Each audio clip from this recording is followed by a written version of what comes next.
উনি অনেক ভালো রিকভারি করেছে। আমাদের যে ট্রেনার আছে তার সাথে রেগুলারলি কাজ করছে তাসকিন ভাই। ফিজ ভাই আজকে প্রত্যেক ফিটনেস সেশনের পরই তার স্পেল থাকে বোলিংয়ের। লাকের থেকে বেশি ইম্পর্টেন্ট যেটা নিজের চেষ্টা এবং রেসপন্সিবিলিটিস। অবশ্যই আলহামদুলিল্লাহ যে আমরা আজকে দেখলাম, খেলা দেখা হয়নি বাট স্কোর দেখলাম, অনেক ভালো অবস্থানে আছি আমরা। আমাদের আমি যেটা বলবো যে পরিস্থিতি অনেক ভালো হয়েছে, কারণ এখানে সবাই আমরা অনেক কষ্ট করতেছি। সকালে ফিটনেস সেশন, তারপরে দুপুরে লাঞ্চের পর আবার স্কিল সেশন। তো বলা যায় যে সারাদিনে আমরা মাঠেই আছি। যেহেতু আমরা একটা খারাপ সময়ের ভিতরে যাচ্ছি, আমরা কাম ব্যাক করার ট্রাই করতেছি।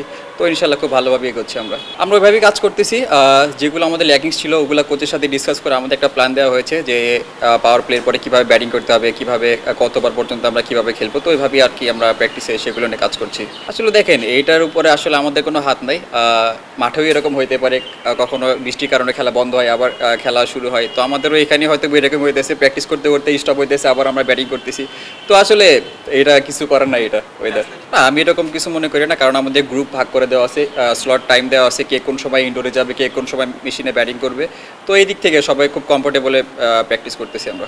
আলহামদুলিল্লাহ উনি অনেক ভালো রিকভারি করেছে। আমাদের যে ট্রেনার আছে তার সাথে রেগুলারলি কাজ করছে তাসকিন ভাই।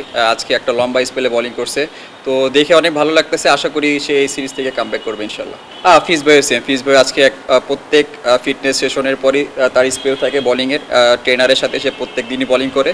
তো আশা করছি ফিজ ভাই ভালোভাবে কামব্যাক করবে এবার। অবশ্যই দেখেন, বাংলাদেশ টিম যখন ভালো করে তখন আমাদের সবারই ভালো লাগে, আপনাদের ভালো লাগে, আমাদের সবারই ভালো লাগে। তো যেহেতু একটা খারাপ সময়ের ভিতরে যে যাচ্ছিলাম, সেখান থেকে একটা ভালো শুরু হয়েছে। তো আশা করা যেতে পারে এখান থেকে কনফিডেন্স আমাদের কাজে লাগবে। আসলে ভাই দেখেন, সত্যি কথা বলতে এটা আমার কাজ না, এটা কোচ, ক্যাপ্টেন এবং সিলেক্টররা আছে, তারা যেটা ভালো মনে করে তারা সেই ভালো ডিসিশনটাই নিবে আশা করি। লাস্ট ওয়ানডে খেলা হয়েছে চ্যাম্পিয়ন্স ট্রফিতে, তারপর একটা লম্বা সময় কোনো ওয়ানডে ম্যাচ খেলা হয় নাই।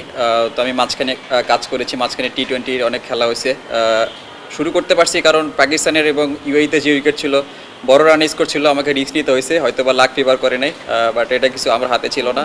তো মাঝখানে চেষ্টা করতেছি প্র্যাকটিসে, যে জিনিসগুলো ভুল করছি সেই জিনিসগুলো ভালো খেলার, এবং কোচ আমাকে কিছু প্ল্যান দিয়েছে, সেগুলো প্র্যাকটিস করছি প্র্যাকটিসে। তো আশা করি ভালো কিছু হবে ইনশাল্লাহ। আসলে আমার কাছে যেটা মনে হয়, আমরা ভালো এক্সিকিউট করতে পারি নাই। আমরা যদি ভালো এক্সিকিউট করতে পারতাম তাহলে হয়তো বা ভালো কিছু হতো। কারণ থার্ড ম্যাচটা আমরা মোটামুটি একটা ভালো স্কোরই করছিলাম, 196। তো আমরা আশা করছিলাম এটা আমরা ডিফেন্ড করতে পারবো, বাট আমরা ভালো এক্সিকিউট করতে পারি না। যদি ভালো এক্সিকিউট করতে পারতাম তাহলে হয়তো বা আমাদের পরে আসতো। আসলে আমি টার্গেট এরকম স্পেসিফিক বলতে চাই না, ভালো কিছুই আশা করছি ইনশাল্লাহ। সবাই চেষ্টা করবো যাতে ভালো ক্রিকেটটা আমরা খেলতে পারি, আর যদি ভালো ক্রিকেট খেলতে পারি তাহলে ইনশাল্লাহ পজিটিভ জিনিসই আসবে ইনশাল্লাহ। হ্যাঁ, চিটাগাং আমরা দুটো প্র্যাকটিস ম্যাচ খেলার জন্যই যাচ্ছি। প্র্যাকটিস ম্যাচ খেলে এসে দেন হয়তো বা টিম শ্রীলঙ্কা যাবে। হ্যাঁ, শরীফুল ফিট আছে, ও রেগুলার প্র্যাকটিসে বোলিং করছে, লম্বা স্পেলে বোলিং করছে।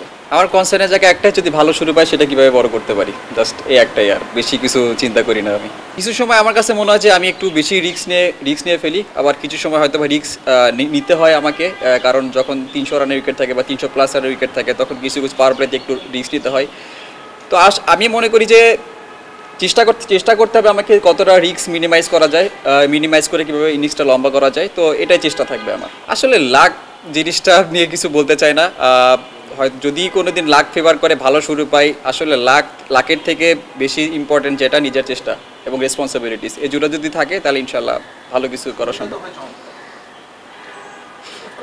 কি বলবো এটা